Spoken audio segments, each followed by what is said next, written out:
শুরু করছি ঐতিহ্যবাহী জোড়া গ্রামের মাঝখানে এই উন্মুক্ত স্থানে যেখান থেকে এই মুহূর্তে এই অনুষ্ঠানটি দেখছেন সবার প্রতি সাদর সম্ভাষণ, সবার প্রতি রইল মহান স্বাধীনতা মাসের শুভেচ্ছা। আজকের এই অনুষ্ঠানকে আনন্দ ঘন করে তোলার জন্য আমরা এনেছি এক ঝাঁক প্রতিভাবান তারকা, যারা তাদের অভিনয় দিয়ে আপনাদের আনন্দ দিয়ে যাবে। আমি ইকরাম সারাটি সময় আপনাদের সঙ্গেই রয়েছি। যাই হোক, অনুষ্ঠান শুরু করছি। প্রথমেই থাকছে একটি ব্যতিক্রমধর্মী ইন্টারভিউ।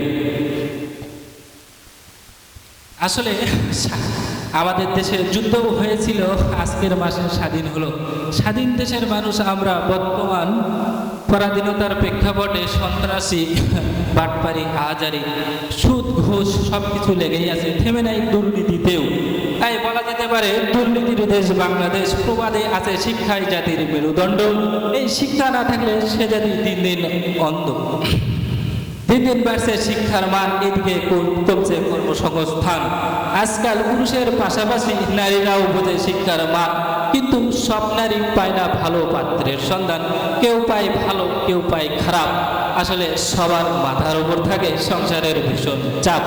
তাই যারা ভালো বোঝে, ভালো পাত্রের খোঁজে নিচ্ছে নানান ধরনের ব্যবস্থা। এবার দেখবেন এই বিয়ের ইন্টারভিউয়ের কি দুরবস্থা।